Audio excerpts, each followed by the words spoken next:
everyone, it is NonnaGrace, and I decided I would make a very short little video. This one is going to be just snippets of things. First, I wanted to say that Richard, or Rich, I guess he goes by Rich, on Keto Homes did a collaboration, and I debated if I wanted to add anything to it or not, because I am doing keto, but I am in maintenance, and it's a little different for me. But I wanted to address the question, I don't know what number it was, that was about fatigue and why we feel tired when we're on keto. Well, you know what? In one of my other videos, I mentioned that the B vitamins are extremely important. Well, that is so with fatigue with keto. What it is I think you're lacking B5. B5 can be found in foods that you eat, and I like B5, so I find that I eat a lot of them, and I can tell you a few of the foods. I'm going to read it because I wouldn't remember off the top of my head. The first one that I have on there is chicken liver. I don't like chicken liver. I remember going to a Spanish wedding, and they had chicken livers there, and they looked really good. And I got some, and I started to eat it, and I'm thinking, oh gosh, I'm glad I only got a little bit, because I really don't like chicken livers. But chicken livers have B5 in it. Sunflower seeds also have B5. Salmon. Salmon is very good, and I like salmon. Avocados. They always talk about how on keto we should eat avocados. Sun-dried tomatoes, well, I would stay away from those only because they're probably higher in carbs. And corn, definitely not. That has B5, but don't eat that on keto.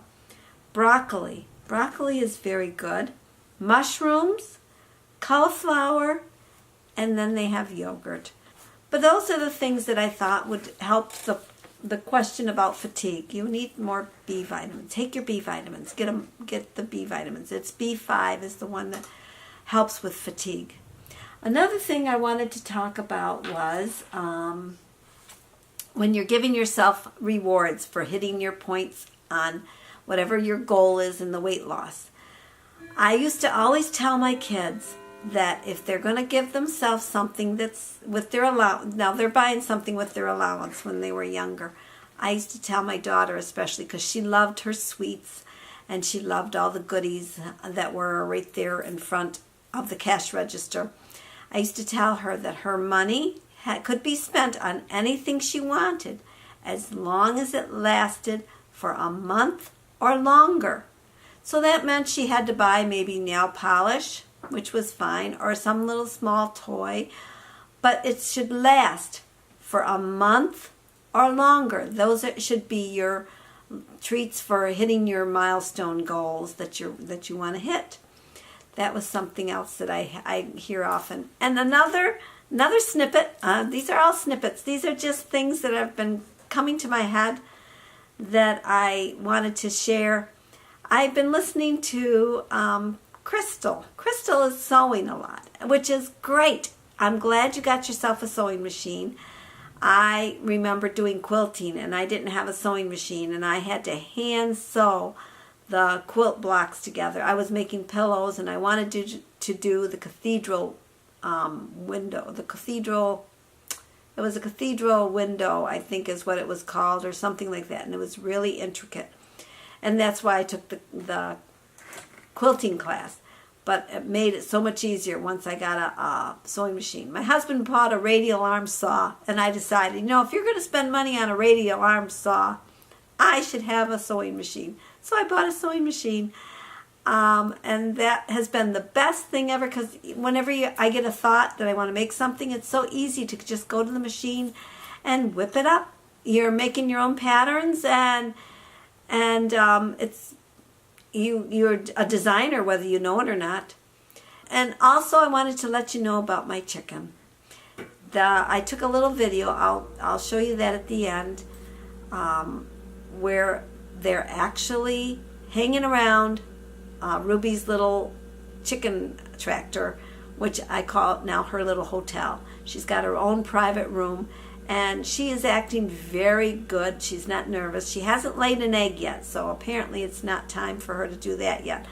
but she is not acting nervous when they're all by her. So I'm going to keep her in there probably till the weekend so that I can watch her when I take her out and see to make sure she's okay. So that's what I wanted to say. So I will show you the chickens, and then I will come back and I will tell you goodbye. Okay? Let's go out and get the chickens. I came outside to just see what the chickens were doing, and I couldn't believe it, but they're all spending time around Ruby's little getaway. And there's Buddy. She doesn't eat. Before she used to lay down on the ground and act very scared. Now she doesn't seem to notice him. I have 5 altogether plus a rooster. Emma's in her nest. I will show you Emma. I didn't do a very good job last time. I'll go over there and show you Emma. Okay, I've got it tipped down, so maybe we'll see her this time. I'm going to open the door, and I will move you in so you can see Emma. There she is. She's sitting on her eggs. Hello, Emma. Okay, that was kind of a fun little trip. And I showed you Emma. You got to see Emma better. I tilted the camera this time so that you could see Emma sitting in her box. I could have pet her, but she would peck at me if I touched her. So I decided not to do that.